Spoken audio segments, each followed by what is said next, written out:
The doorbell chimed, shattering the peaceful Sunday afternoon. I froze, wooden spoon in hand, a pot of simmering marinara sauce momentarily forgotten on the stove. My husband Ethan's footsteps echoed down the hallway as he went to answer. "Mom," I heard him say, surprise coloring his voice. "What are you doing here?" My stomach clenched. Mary. My mother-in-law's unexpected visits never boded well. I wiped my hands on my apron and stepped into the living room, plastering on a smile. "Mary, what a lovely surprise," I said, hoping my voice didn't betray my unease. Mary stood in the doorway, her perfectly coiffed silver hair gleaming in the afternoon sun. Her eyes, sharp as ever, darted around the room before settling on me. "Ava, dear," she said, her tone saccharine, "I hope I'm not interrupting anything." "Not at all," Ethan said, ushering her inside. "We were just about to have dinner. Would you like to join us?" I shot him a look, but he missed it, focused on helping his mother remove her coat. "Oh, I wouldn't want to impose," Mary said, even as she settled herself on our sofa. "I just needed to speak with you both about something important." The hairs on the back of my neck stood up. "Is everything all right?" I asked, perching on the arm of Ethan's chair. "Is it Henry? Is he okay?" Mary's face crumpled, and for a moment I saw genuine pain in her eyes. "It's your father," she said, turning to Ethan. "The doctor called this morning. His condition, it's worse than we thought." Ethan leaned forward, his face etched with concern. "What do you mean, Mom? What did the doctor say?" I reached out and squeezed his shoulder, my heart aching for him. Henry had been battling Parkinson's for years, but lately his decline had been more rapid. Mary dabbed at her eyes with a lace handkerchief. "He needs more care than I can provide at home. The doctor, he's recommending a nursing facility." "A nursing home?" Ethan's voice cracked. "But Dad always said he wanted to stay at home." "I know, dear," Mary said, reaching out to pat his knee, "but we have to think about what's best for him now. The facility the doctor recommended is excellent, but—" I knew what was coming before she said it. "It's expensive," Mary finished, her eyes now fixed on me. "Very expensive." The room fell silent, save for the distant bubbling of my neglected marinara sauce. I could feel the weight of Mary's gaze, the unspoken expectation hanging in the air. Ethan cleared his throat. "How much are we talking about, Mom?" Mary named a figure that made my breath catch. "It was more than double our mortgage payment." "We'll find a way," Ethan said immediately, ever the dutiful son. "Won't we, Ava?" I nodded, even as my mind raced through our finances. We had some savings, but not nearly enough to cover this kind of expense long term. "Of course," I said. "We'll do whatever it takes to make sure Henry gets the best care." Mary's smile didn't quite reach her eyes. "I knew I could count on you both." "You're such a blessing, Ava. I don't know what we'd do without you." Something in her tone made me uneasy, but I pushed the feeling aside. This was about Henry, about family. Whatever it took, we'd make it work. As Mary launched into details about the facility, I excused myself to check on dinner. In the kitchen, I stirred the sauce mechanically, my mind whirling. How were we going to afford this? What sacrifices would we need to make? The sound of breaking glass startled me from my thoughts. I rushed back to the living room to find Mary standing over the shattered remains of my favorite vase, a gift from my late mother. "Oh, I'm so sorry," she said, not sounding sorry at all. "How clumsy of me."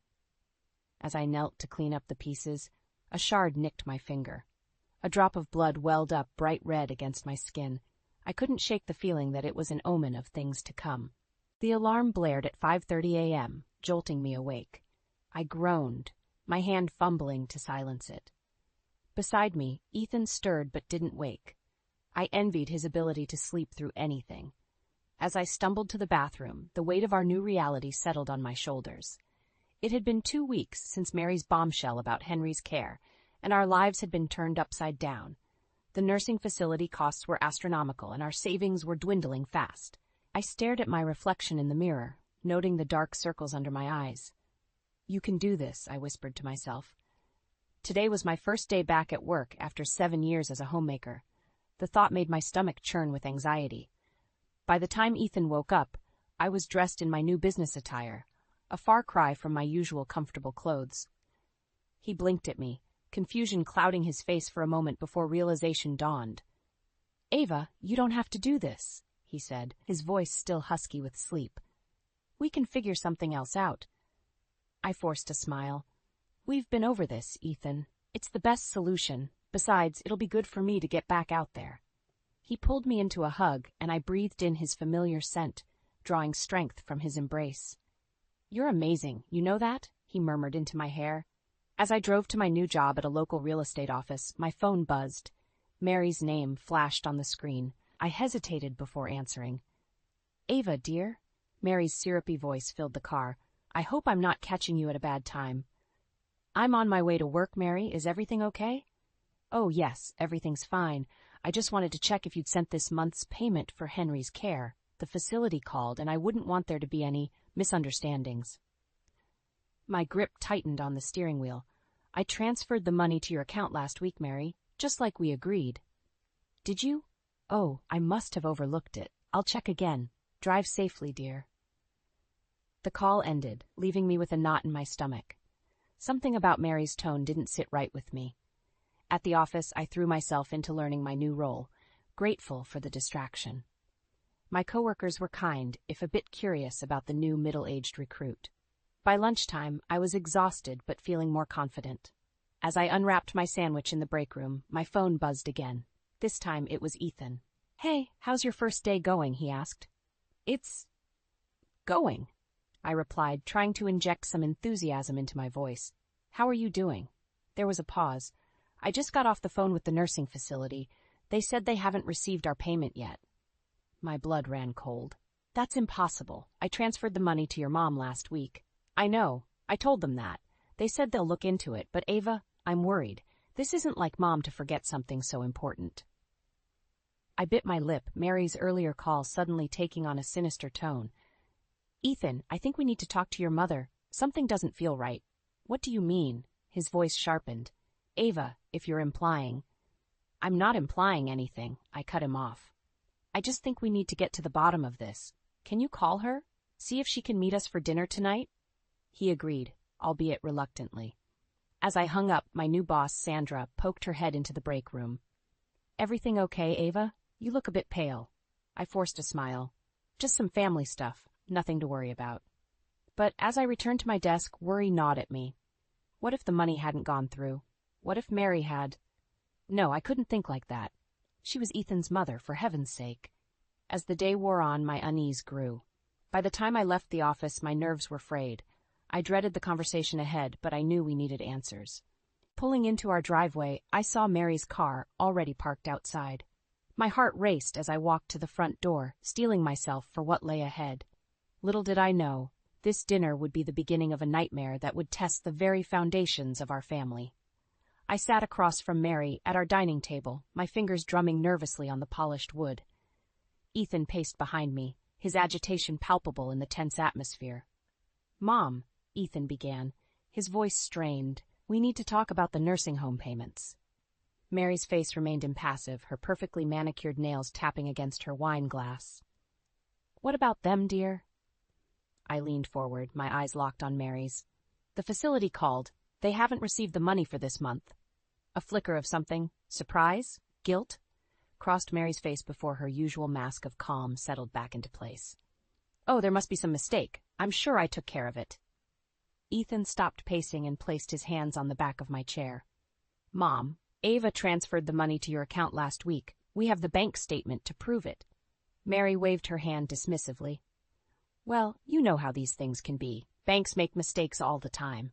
My patience snapped. Mary, this isn't a bank error. The money left our account and went into yours. What happened after that? Her eyes narrowed, a hint of steel entering her voice.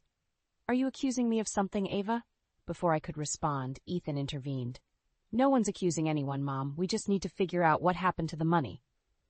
Mary's demeanor suddenly shifted, her eyes filling with tears. Oh, Ethan, I'm so sorry. I should have told you sooner. My heart raced as I braced myself for what was coming. I had to use the money for an emergency, Mary said, dabbing at her eyes with a napkin. Your cousin Sarah? You remember her, don't you? She called me in tears. Her husband left her and she was about to lose her house. I couldn't just stand by and do nothing. Ethan's grip on my chair tightened. Mom, that money was for Dad's care. How could you? I know, Mary interrupted, her voice quavering. I was going to pay it back, I swear. I just needed a little more time. I felt a surge of anger. Mary, why didn't you tell us? We could have figured something out together. She turned her teary gaze on me. I didn't want to burden you both. You've already done so much. Ethan ran a hand through his hair, frustration etched on his face. Mom, we need to fix this. The nursing home needs to be paid. Mary nodded, composing herself. Of course, dear. I'll take care of it first thing in the morning. I have some savings I can use. As she spoke, a thought niggled at the back of my mind. Something about this didn't add up. Mary, I said slowly, how did you transfer the money to Sarah so quickly? Bank transfers usually take a few days to process. Her eyes widened slightly, and I knew I'd caught her in a lie. Oh, well, I wired it to her. It was faster that way. Ethan looked between us, confusion clear on his face. Mom, what's going on? Mary's facade cracked just for a moment, and I saw a flash of calculation in her eyes. Then she burst into fresh tears. I'm so sorry, I didn't mean for this to happen. I have a problem. What kind of problem? Ethan asked, his voice barely above a whisper. Gambling, Mary choked out. I've been trying to stop, but I thought if I could just win big once, I could pay for your father's care and you wouldn't have to worry anymore. The room fell silent, the weight of Mary's confession hanging heavy in the air.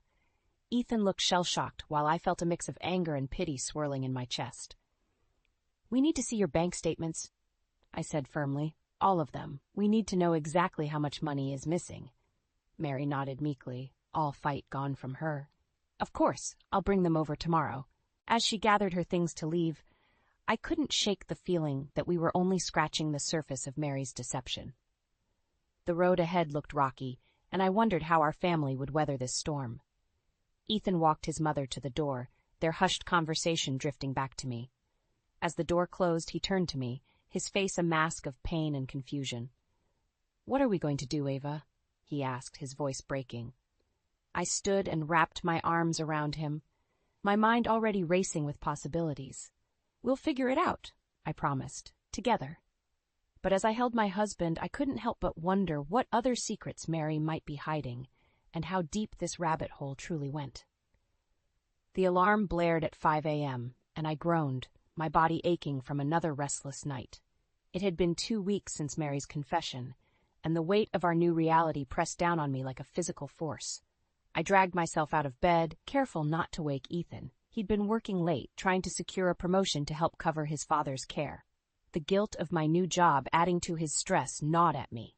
In the kitchen, I brewed coffee and checked my phone. A text from Sandra, my boss, lit up the screen.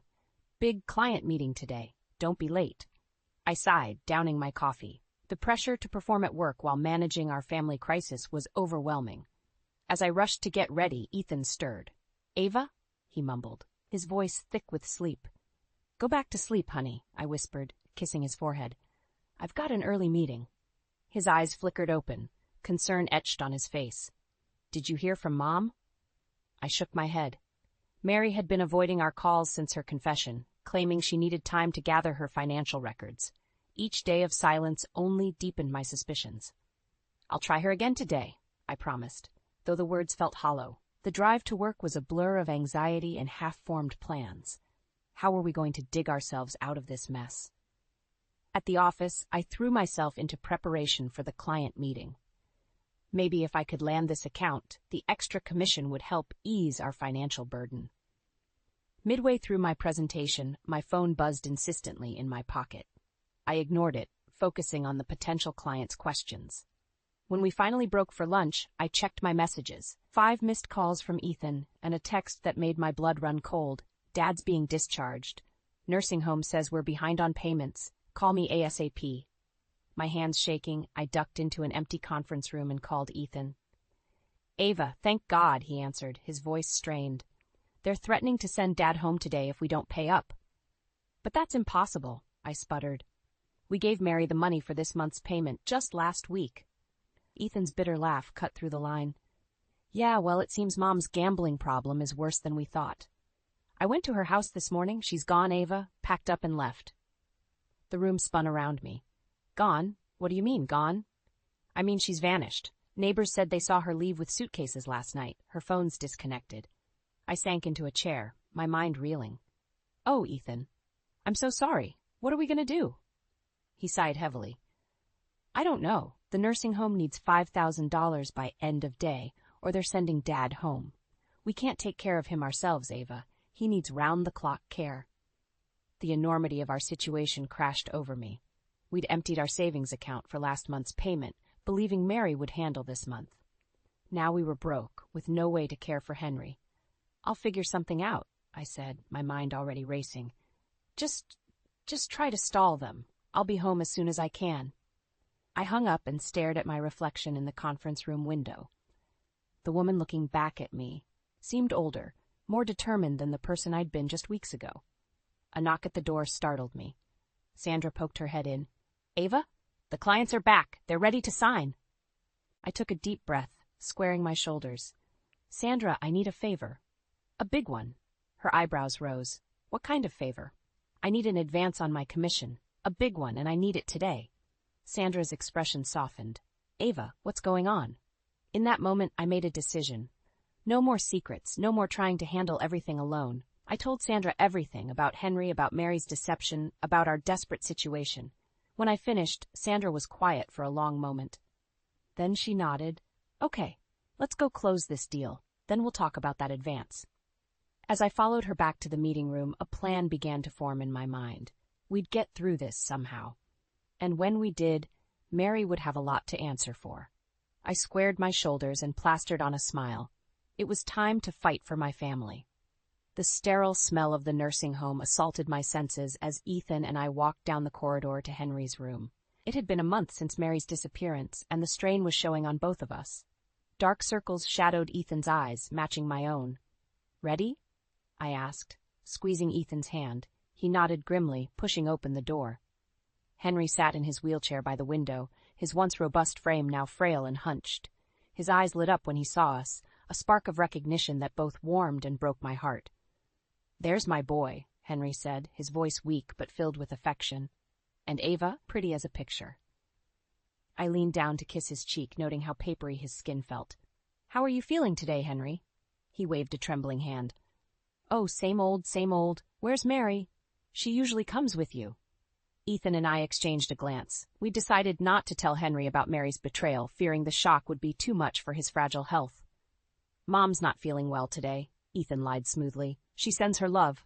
Henry nodded, seemingly satisfied. As Ethan wheeled him out to the garden for some fresh air, I hung back, cornering Henry's nurse. How's he really doing? I asked in a low voice. The nurse, Sarah, hesitated. He has good days and bad days. But honestly, Mrs. Thompson, we're concerned about his rapid decline. Has he been under any unusual stress lately? I bit my lip, guilt gnawing at me. Not that we know of. Why? Sarah lowered her voice. It's just, well, Mrs. Thompson Sr. was here last week. They had quite a heated discussion. Mr. Thompson was very agitated afterward. My blood ran cold. Mary was here? When? Last Tuesday. I assumed you knew. I forced a smile. Of course. Thank you, Sarah. My mind raced as I joined Ethan and Henry in the garden. Mary had been here, despite telling us she was out of state sorting things out. What game was she playing? As we said our goodbyes, Henry grasped my hand. Ava, dear, could you do me a favor? Anything, Henry. His rheumy eyes met mine, suddenly sharp. Check the safe in my old study. The combination is your wedding date. There's something there you and Ethan need to see. Before I could question him further, a coughing fit overtook him. By the time the nurses had him settled, he'd drifted off to sleep. On the drive home, I filled Ethan in on what I'd learned. I can't believe she came here. Ethan fumed, his knuckles white on the steering wheel. What was she thinking? I don't know. I said, but I think we need to check that safe. An hour later, we stood in Henry's musty study. The safe creaked open, revealing a stack of documents. What is all this? Ethan muttered, leafing through the papers. My eyes widened as I scanned a bank statement. Ethan, look at this. It's an offshore account in your mom's name. There's over $500,000 here. Ethan snatched the paper, his face paling. That's impossible. Where would she get this kind of money? As we dug deeper, a sickening picture emerged. False invoices, doctored bank statements, a web of lies stretching back years. She's been embezzling from Dad's company, Ethan whispered, horror etched on his face. All this time. My phone buzzed. A text from Sarah. Mr. Thompson took a turn. Come quickly. I showed Ethan the message, our eyes meeting in shared anguish. What do we do? I asked, my voice barely audible. Ethan's jaw clenched, a determination I'd never seen before hardening his features. We go to the police. Then we go to Dad. It's time to end this. As we rushed out the door, the weight of the decision pressed down on me. We were about to shatter what was left of our family. But as I thought of Henry, alone and declining in that sterile room, I knew we had no choice. The storm we'd been dreading was finally breaking, and we had to face it head-on. The shrill ring of my phone jolted me awake. I fumbled for it in the darkness, my heart racing as I saw the nursing home's number flash on the screen. Mrs. Thompson? The night nurse's voice was tense. You need to come immediately. Your father-in-law has taken a turn for the worse. I shook Ethan awake, and we dressed in a frantic blur. The drive to the nursing home was a nightmare of screeching tires and red lights that seemed to last an eternity. We burst into Henry's room to find a flurry of activity. Doctors and nurses swarmed around his bed, their urgent whispers filling the air. What's happening? Ethan demanded, his voice cracking. A doctor turned to us, his face grave. Mr. Thompson has suffered a severe stroke. We're doing everything we can, but... His words faded into background noise as I watched Henry's chest rise and fall with painful effort. How had things gone so wrong so quickly? Hours crawled by as we waited for news. As dawn broke, the doctor returned, looking exhausted. We've stabilized him, he said, but he'll need specialized care, more than we can provide here. Relief flooded through me, quickly followed by a new wave of anxiety. What kind of care? I asked. There's a facility that specializes in stroke recovery, the doctor explained. But it's expensive, and they require payment up front. Ethan and I exchanged a look of despair. We drained our savings paying for Henry's care here. How could we possibly afford something even more expensive? How much? Ethan asked, his voice hollow. The figure the doctor named made my knees weak. It was more than we made in a year. We'll figure it out, I said, squeezing Ethan's hand. Somehow. But as we left the hospital, reality crashed down on us. We had no money, no assets to liquidate, and Mary had vanished with the embezzled funds. Maybe we could get a loan, I suggested weakly as we entered our house. Ethan shook his head, slumping onto the couch. With what collateral? We're already mortgaged to the hilt. I was about to respond when Ethan's phone rang. He answered, his face darkening as he listened. What is it? I asked as he hung up. That was the nursing home, he said, his voice trembling with rage. They're threatening to discharge Dad. Apparently, we're 3 months behind on payments. What? I gasped. But that's impossible. We've been transferring the money to your mom's account every month. Ethan's eyes widened with sudden realization. Mom, he growled. She never paid them. She took the money and ran. The room spun around me as the full weight of Mary's betrayal hit home.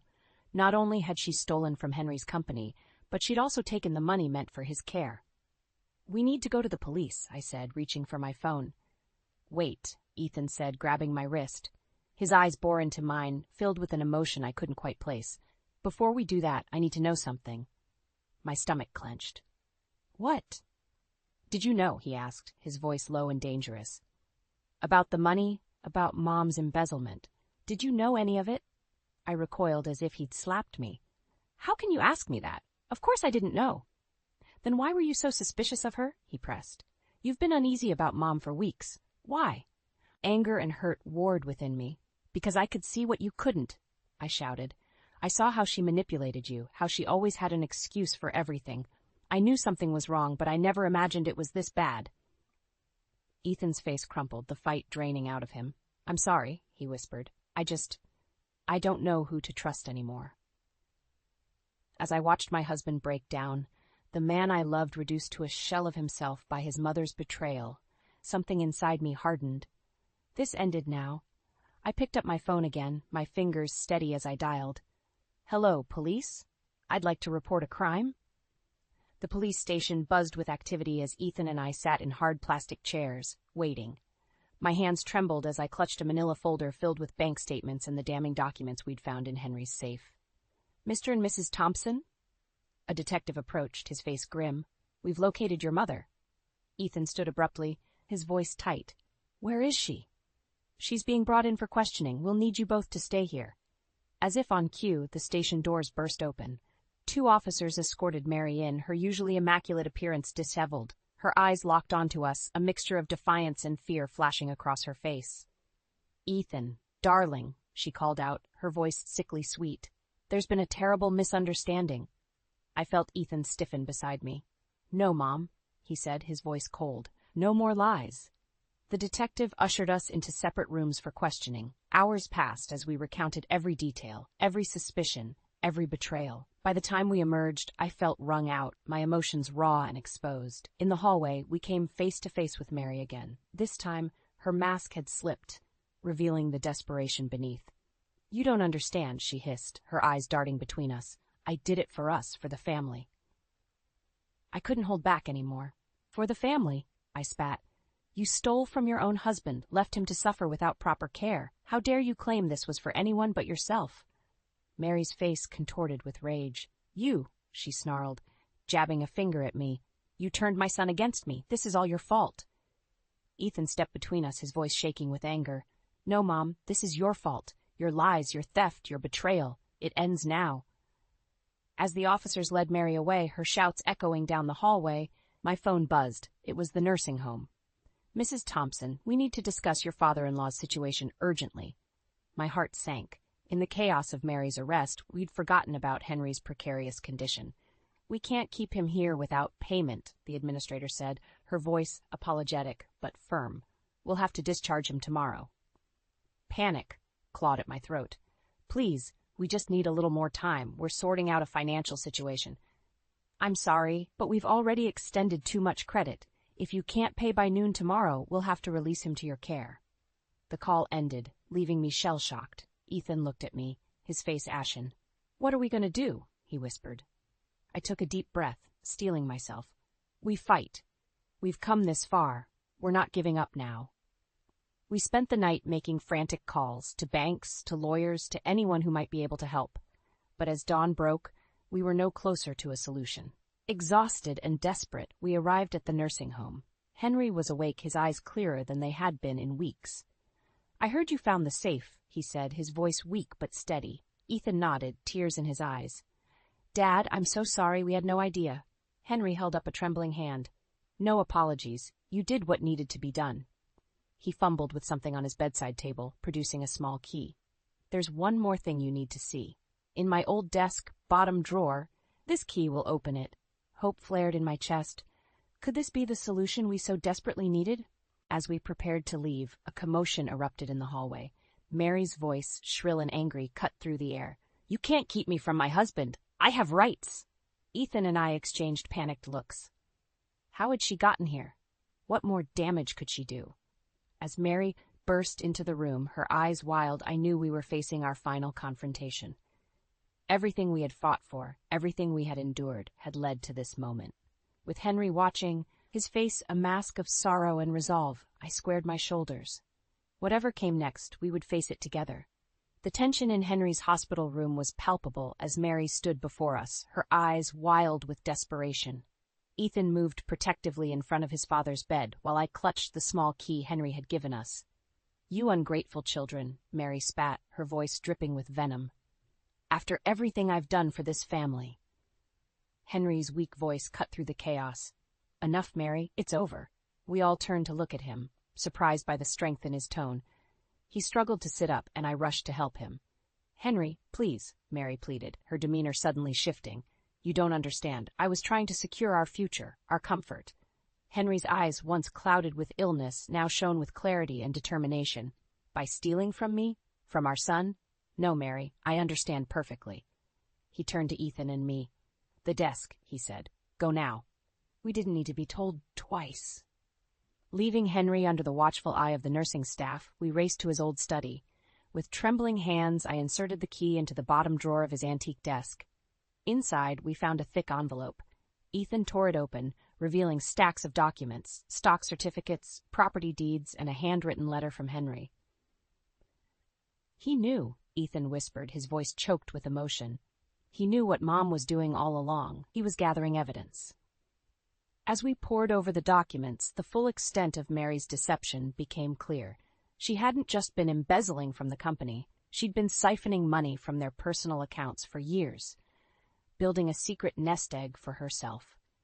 Armed with this new information, we returned to the hospital. The police had arrived, alerted by the staff to Mary's unauthorized presence. "Mom," Ethan said, his voice steady despite the pain in his eyes. "It's time to tell the truth. All of it." Faced with the overwhelming evidence and Henry's unwavering gaze, Mary's carefully constructed facade finally crumbled. She confessed to everything, the embezzlement, the lies, the manipulation. As the police led her away, she turned to us one last time. "I only wanted what was best," she said, her voice small and broken. "No, Mary," I replied, finding strength I didn't know I possessed. "You only wanted what was best for yourself." In the days that followed, we worked tirelessly to set things right. With Henry's hidden assets, we were able to cover his medical expenses and move him to a better facility closer to our home. The company initiated legal proceedings against Mary, and Henry filed for divorce. Weeks turned into months, and slowly our lives began to find a new rhythm. Ethan and I grew closer through the ordeal, our bond strengthened by the trials we'd faced together.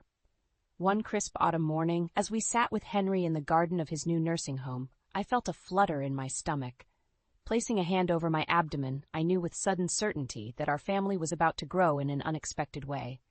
"Ethan," I said, my voice trembling with joy, "I'm pregnant."